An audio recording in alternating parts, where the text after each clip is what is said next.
My name's Jerry McElhenney. I farm with my brother, older brother. We in what they call the Pine Barren Creek watershed. Our family's been on this land. This year will be 100 years. We're still at it, trying anyway.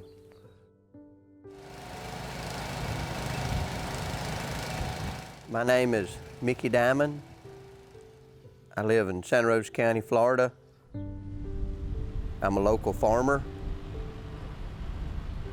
We row crop, do cotton and peanuts. I'm 54 years old. I farmed all my life, so I've been farming over 35 years. I'm a Copeland Griswold and still farming about 400 acres of pea patch. I've cut back because of health conditions over the years. And been doing it, I think this is 71 years of having some type of operation and farm. I tell everybody I got my degree from the University of Hard Knocks. It's been difficult. I've had tornadoes, floods, drought. You know, agriculture is not the friendliest business to be in.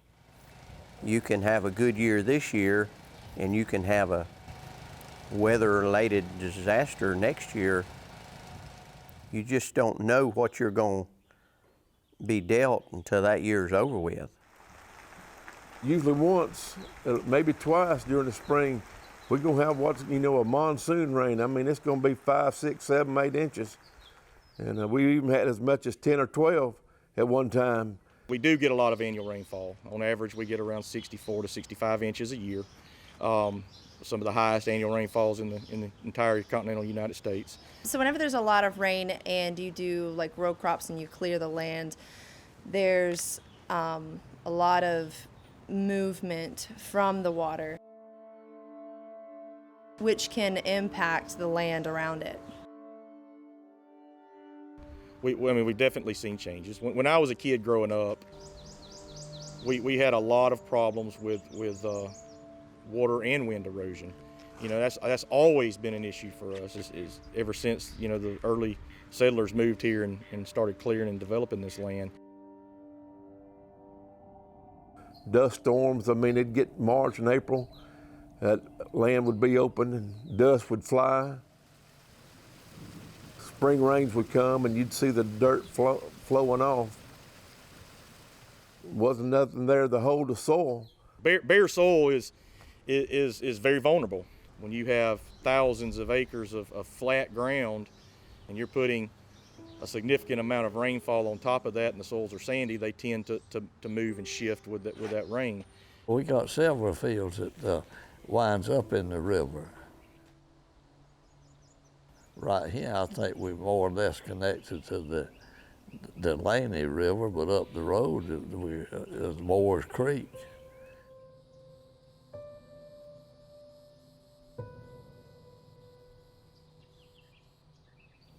But talking about Moore's Creek, I watched that thing die, and I wasn't aware of it.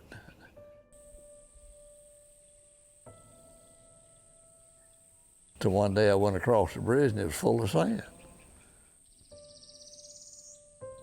It probably happened over 50, 60 years, but if you fill up a drum with a teaspoon full at a time, you don't notice it. But whenever it builds up, after a while, it overcomes the creek and runs it. I know there's a lot of settlements. It's probably getting in the river that you wouldn't think going from here back to J, the little sand in the ditch, where's it gonna go? It don't evaporate. It's going somewhere.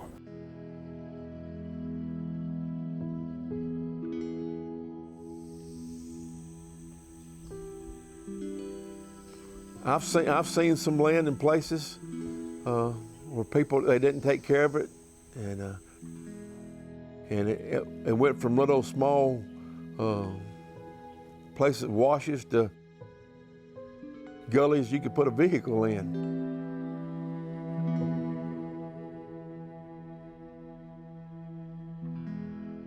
Because it wasn't taken care of.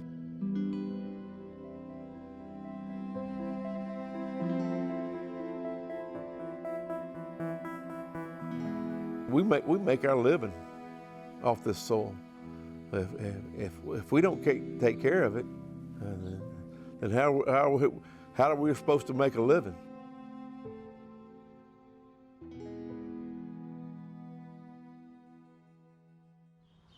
Definitely, when erosion and problems happen, it does impact the farmer, the landowner, because their land is being damaged. They're literally losing soil. But at the same time, it's not just impacting the farmer or the landowner, it's also affecting everybody downstream. A lot of people don't think about it, but when it comes to rain, that water leaves here, it's going to the creek, then it's going to the river. It's going to eventually end up in Escambia Bay or Perdita Bay. Whatever's in that soil, your fertilizer, everything, it's leaving with it. Water's a valuable resource, and if you ain't got clean water, then you're in trouble. Water is what drives our life here. I mean, there's not a person on this planet that doesn't need fresh water on a daily basis. It's important for just our everyday life. It's important for our quality of life. It's important for recreational opportunities, and it's important for our economy.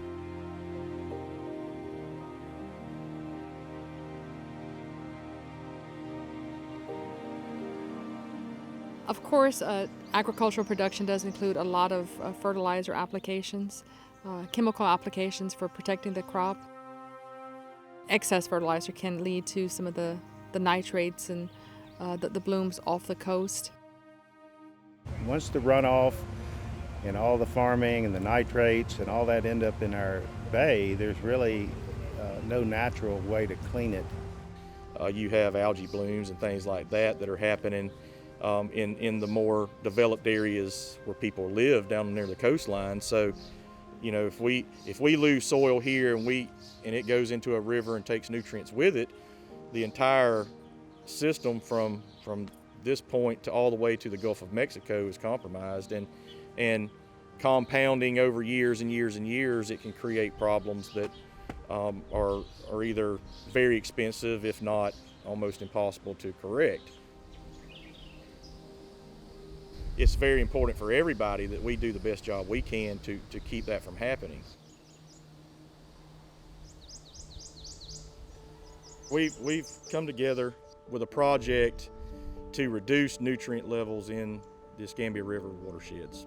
We've gathered a good 39 farmers within the geographical area, and they've signed up to kind of help do some conservation practices within their farmland to help reduce the nutrient runoff within Escambia River and the Pensacola watershed.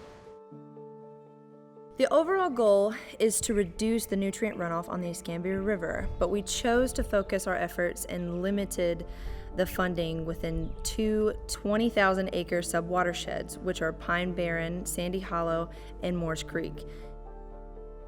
These two sub-watersheds were selected because of the high concentration of farmland within the designated area. What we're asking them to do is to implement cover crops and some type of conservation tillage so that they can manage soil erosion and manage nutrients that are on the ground, and increase their level of soil sampling so that they know exactly what is in the soil, and then follow a nutrient management plan that we help develop so that they're putting out just exactly what they need and only when they need it. And they're agreeing to implement these type conservation practices on their farm over the next 5 years, all while we take continue to take water samples and collect data in hopes that at the end of the 5-year period, we have some tangible data showing that we were able to reduce those levels of nutrients. But all farmers, I believe, they're doing their best to make sure that what we do doesn't contaminate the water.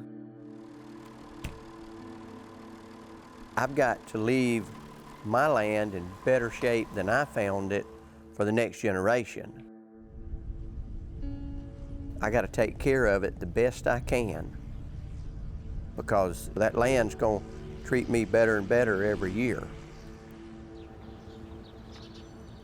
I'm not ever going to make any more contributions in my lifetime. I've done made it to my family. And so they're the ones going to have to carry it on. And I think they will. I believe they will. We want to make sure our grandkids and their kids behind us have a good place to live.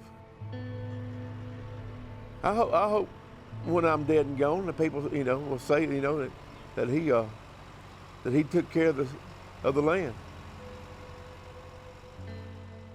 That'd be a good thing to be remembered by.